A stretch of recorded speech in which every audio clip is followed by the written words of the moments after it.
If I can't show you how to do it, it can't be done. I guarantee it.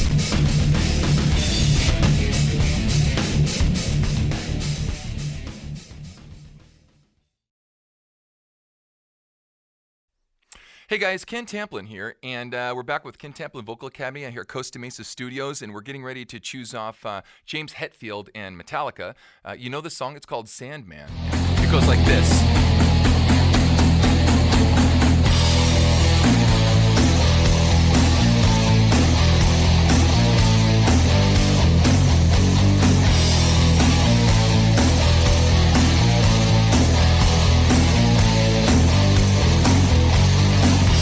Say your prayers, little one. Don't forget my son, to include everyone.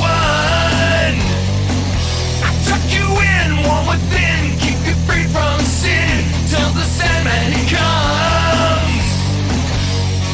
Sleep with one eye open, gripping your pillow tight. Exhale light, and tonight take my hand. We're off to Neverland.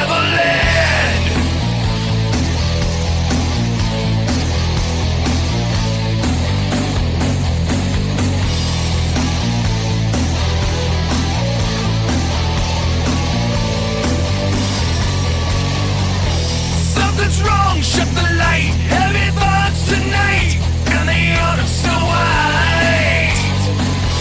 Dreams of war, dreams of lies, dreams of dragon fires, and the things that will bite. Yeah. Sleep with one eye open, gripping your pillow tight. Exhale light, and tonight take my hand. We're off to Neverland. Okay, so what we have here is we have somebody who's a very, very throaty singer. And what he does is he throws the sound to the front of the chord. And let me show you what I mean by that. You go, say your prayers, little one! Yeah! Yeah!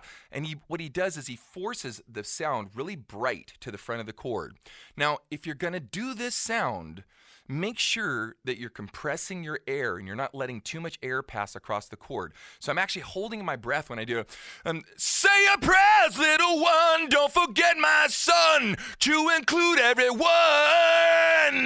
Right? So I'm actually compressing the air to keep it from blowing out and giving me freedom to go back up to higher notes and so forth. So anyway, that's essentially it. Now, one more thing I want to add. We did, and I did, sing this multiple times, and the last track that you heard where my lead vocal is on top is the main lead vocal track.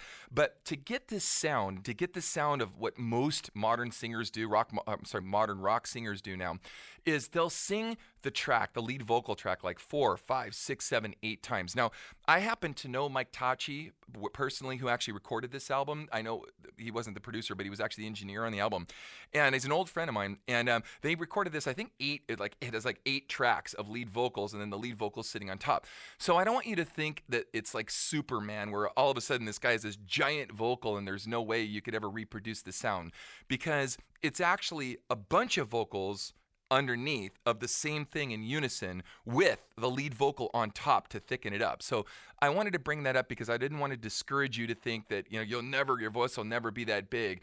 Now, an exception to that rule would be Ronnie James Dio. Ronnie James Dio actually just had a big voice and he didn't need to double up on stuff like that. But most modern rock singers, whether it's Brent Smith or M. Shadows or Chris Cornell or the Flavor of the Month great guys, they quadruple track their vocals first, and then they put a lead vocal on top of it and make it kind of sound so big, like it's just this one big monstrous vocal. Okay, thank you for joining me, Ken Tamplin Vocal Academy, and yet another classic.